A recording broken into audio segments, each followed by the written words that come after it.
Hey YouTubers, Grimmy here, and this is the video review for the Transformers Generations Voyager class Whirl. We're getting records in our Generations line, and this time we're looking at Whirl. Now this is the second time in about a year's time that he's been released. Previous one being the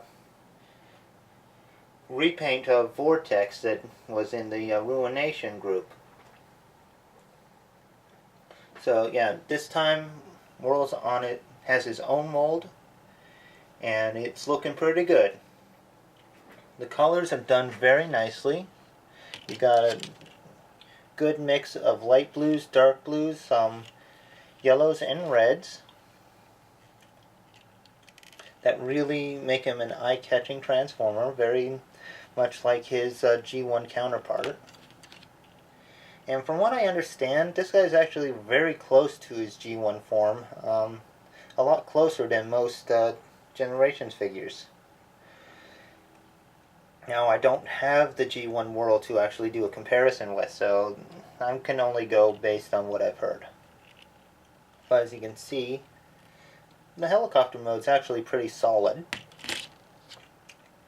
I mean, aside from the usual underside issues, it's actually a really solid vehicle mode. I mean, it does look like a helicopter.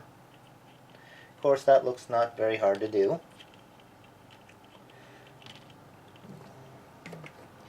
But yeah, it's got some nice color to it.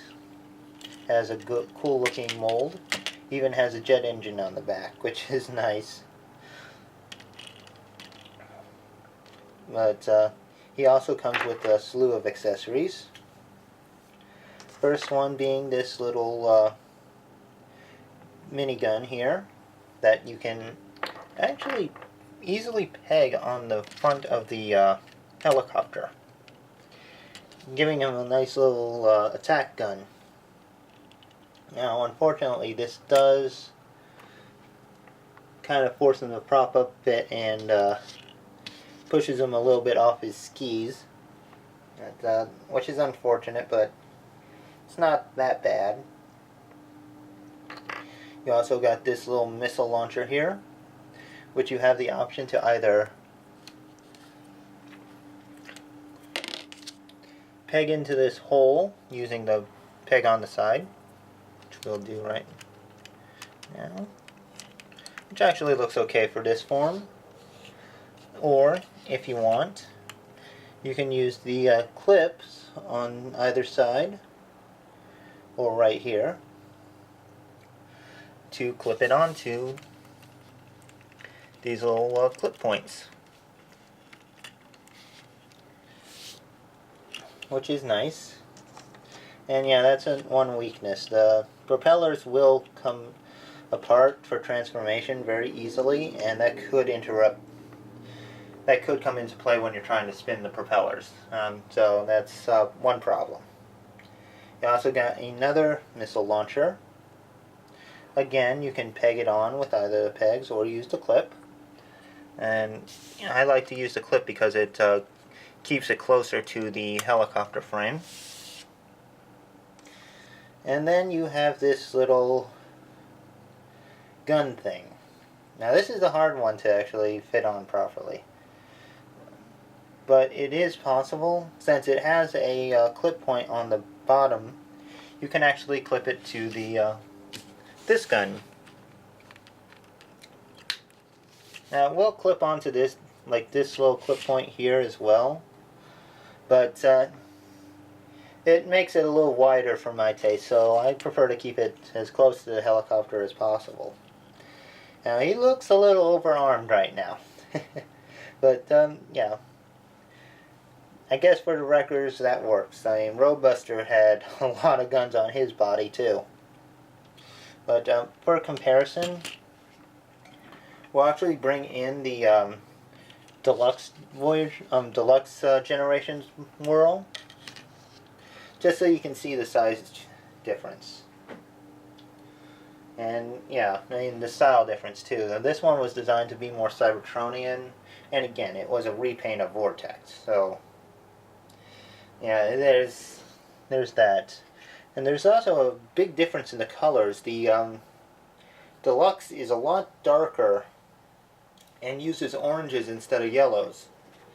So I do like the Voyager class a little bit better. But anyway, he does also have in-between mode when you're transforming him from vehicle to robot. So we're going to take a look at that in-between mode right now. So, one sec.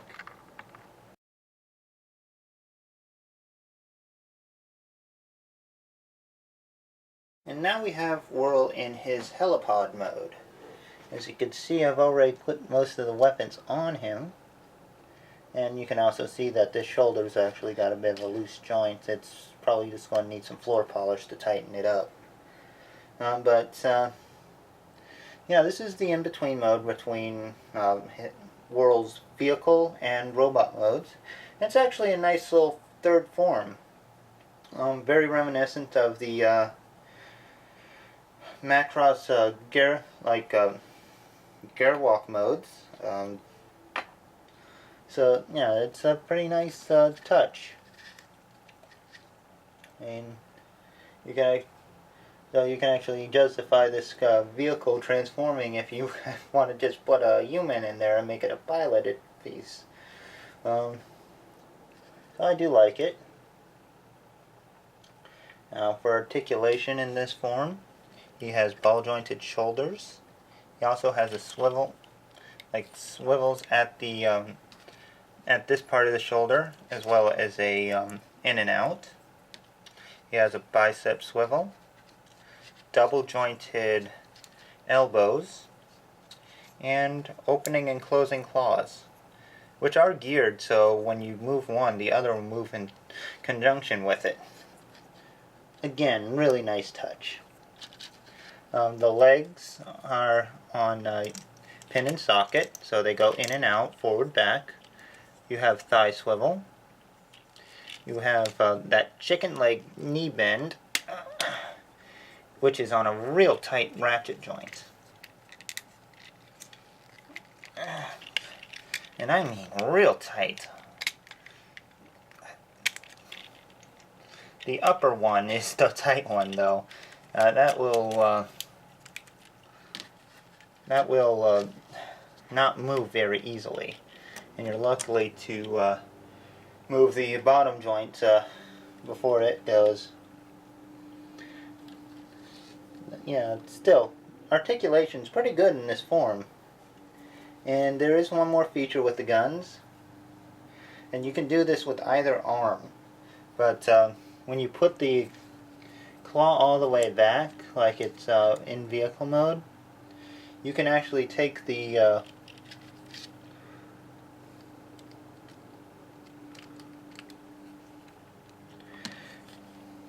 other gun and put it over the hand, or put it over the arm to make it a gun arm, which is awesome, and is pretty much the justification for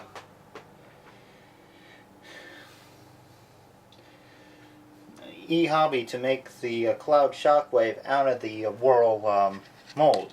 That and the one eye in robot mode. Of course, you know. If it has one eye, it should be Shockwave, right? Nah, I'm kidding. I think this is better for Whirl than it is for Shockwave. And I'm not planning on getting that Cloud Shockwave, by the way, so I'm sorry, guys. I'm not going to be reviewing that one. But still. In my opinion on that one, it's this guy in Shockwave colors. Yeah. I like it as Whirl, though. It is a good mold, and I do like this form. But he does have one form left, so why don't we get to it and see what he really looks like.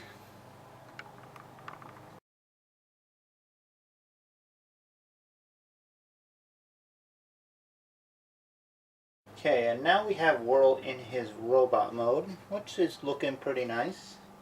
A very streamlined, very slender bot. You know, he's not a real big, bulky guy, but he does have that more square proportions that are pretty common with the G1 figures. Most of his articulation is the same as in his helipod mode, with the addition of a head joint, which is on a ball joint, so you can go up and down, forward, back. There's even a swivel on the neck, so you can actually push it forward, back, make it lift higher or lower as you see fit, which is a nice touch. And I know I said a nice touch a lot lately, but this guy has a lot of nice touches, so I think it's justified. But yeah, he does have the chicken leg look still, although it is possible to get him onto a more standardized look, I guess, where you just swap the legs around, flip the legs around, straighten them out.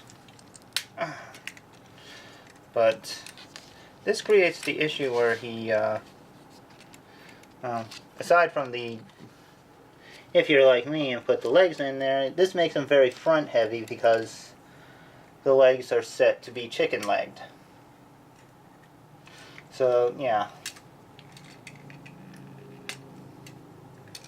you gotta, really, to get him standing proper, you gotta do it in the chicken leg style. Which I guess some would consider unfortunate. I don't mind it so much. I mean, he looks fine the way he is, and I do like the figure.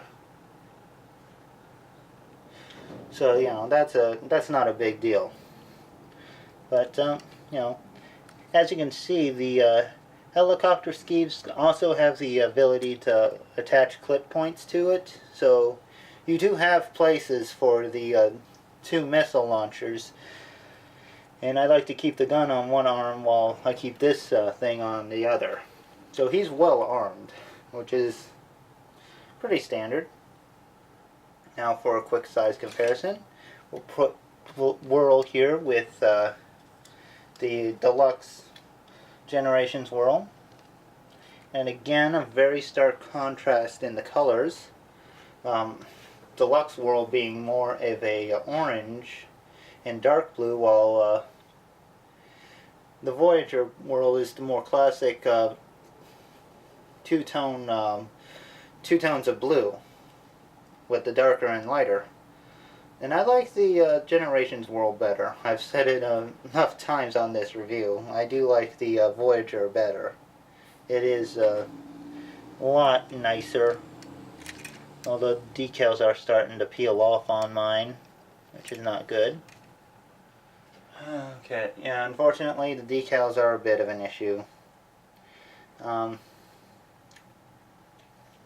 But, you know, that's probably a mileage may vary kind of thing. And also would depend on how well you put them on. I'm not so great with stickers, so they probably could have turned out better.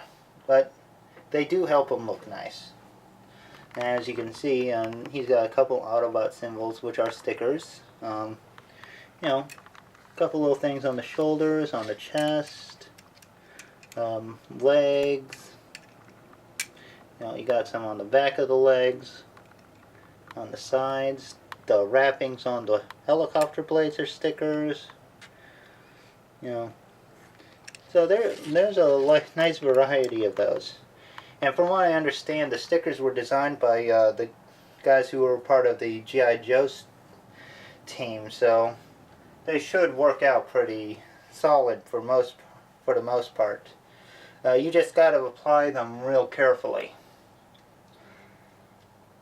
Anyway, for another comparison, we're going to bring in some of his fellow wreckers. So, of course, we got to bring in Springer and Cup. You know, because they're the most well-known of them.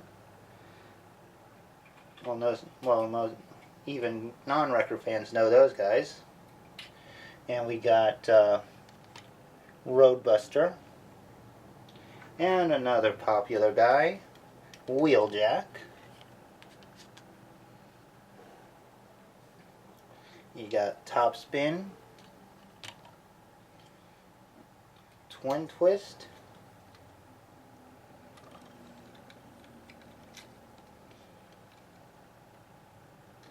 and Iron Fist to add into the mix as well. And Twin Twist just can't stand on his own 2 feet, it seems.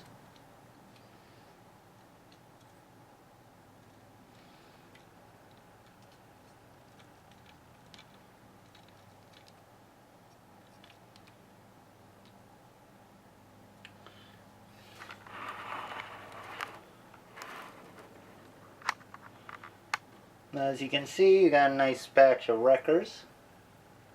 And Whirl does a good job of fitting in with this group. Of course, I think he would have anyway. Seems to fit better than Twin Twist, who can't stand to save his life. And we'll put Wheeljack there instead.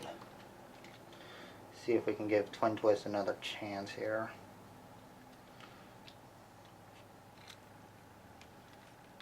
There we go. But yeah, a nice shot of all our wreckers together. And yeah, this isn't all of the wreckers that are out. I know there's probably Sandstorm, I think, is one of them. I just didn't get him out. Bulkhead, he's too far back in the Prime shelf to get out. And I don't have any version of Broadside. And I'm missing Impactor as well, so. But these are some of the wreckers that he would go well with. But anyway, I do hope you have enjoyed this little review of Whirl, and I'll see you next time. Take care, so long, have fun, and bye-bye.